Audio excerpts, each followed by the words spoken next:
नमस्कार. आजच्या या विशेष भागात आपण सरकारी कर्मचाऱ्यांसाठी अत्यंत आनंदाची आणि महत्त्वाची बातमी घेऊन आलो आहोत. 8व्या वेतन आयोगाच्या अंमलबजावणीची चर्चा देशपातळीवर सुरू असतानाच सरकारने कर्मचाऱ्यांच्या पदोन्नतीचा मार्ग सुकर करणारा एक मोठा निर्णय घेतला आहे. या नवीन निर्णयामुळे आता कर्मचाऱ्यांच्या पदोन्नतीसाठी त्यांच्या केवळ सध्याच्या विभागातील सेवेचा विचार न करता त्यांच्या पूर्वीच्या सेवेचा देखील समावेश केला जाणार आहे. हे पाऊल विशेषतः अशा कर्मचाऱ्यांसाठी मैलाचा दगड ठरणार आहे ज्यांची पदोन्नती तांत्रिक कारणांमुळे किंवा विभागांतर्गत बदल्यांमुळे रखडली होती. 8व्या वेतन आयोगापूर्वी झालेला हा बदल कर्मचाऱ्यांच्या पगारवाढीत आणि निवृत्ती वेतनात मोठी भूमिका बजावणार आहे.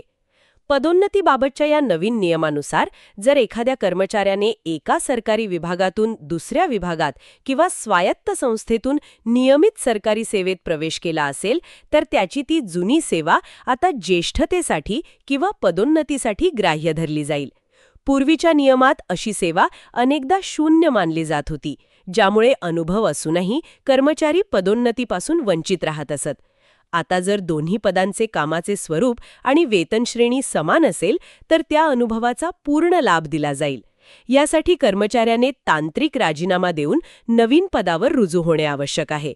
हा नियम केवळ केंद्र सरकारी कर्मचाऱ्यांसाठीच नाही तर अनेक राज्यांमध्येही लागू करण्याच्या हालचाली सुरू झाल्या आहेत, ज्यामुळे प्रशासकीय कामकाजात एकसूत्रता येणार आहे.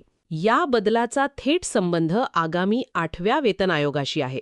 जेव्हा नवीन वेतन आयोग लागू होतो तेव्हा कर्मचाऱ्याचा सध्याचा बेसिक पे हा पगारवाढीचा मुख्य आधार असतो.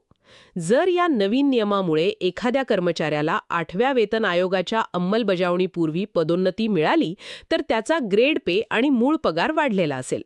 परिणामी जेव्हा नवीन फिटमेंट फॅक्टर लागू होईल तेव्हा त्या कर्मचाऱ्याच्या पगारात होणारी वाढ ही पदोन्नती न मिळालेल्या कर्मचाऱ्याच्या तुलनेत खूप जास्त असेल. थोडक्यात सांगायचे तर ही पदोन्नती कर्मचाऱ्यांसाठी 8व्या वेतन आयोगाची सोन्याची भेट ठरणार आहे, ज्यामुळे त्यांच्या आर्थिक स्थितीत मोठी सुधारणा होईल. शेवटी हा निर्णय केवळ पगारवाढीपुरता मर्यादित नसून तो कर्मचाऱ्यांच्या मानसिक स्वास्थ्यासाठी आणि कामाच्या प्रोत्साहनासाठी अत्यंत महत्त्वाचा आहे. पदोन्नती मिळाल्याने कर्मचाऱ्यांच्या जबाबदाऱ्या वाढतीलच, पण त्यासोबतच त्यांना त्यांच्या अनुभवाचा योग्य सन्मानही मिळेल. ज्या कर्मचाऱ्यांना या नियमाचा लाभ घ्यायचा आहे त्यांनी आपली सर्व्हिस बुक अद्ययावत करणे, पूर्वीच्या सेवांचे प्रमाणपत्र सादर करणे आणि आपल्या विभागातील विभागीय पदोन्नती समितीकडे पाठपुरावा करणे आवश्यक आहे. 8व्या वेतन आयोगाची अधिकृत घोषणा होण्यापूर्वी हा बदल स्वीकारणे म्हणजे भविष्यातील सुरक्षिततेच्या दृष्टीने टाकलेले एक मोठे पाऊल आहे. सरकारी निर्णयांच्या अशाच सखोल विश्लेषणासाठी आणि अपडेट्ससाठी आमच्याशी जोडलेले रहा.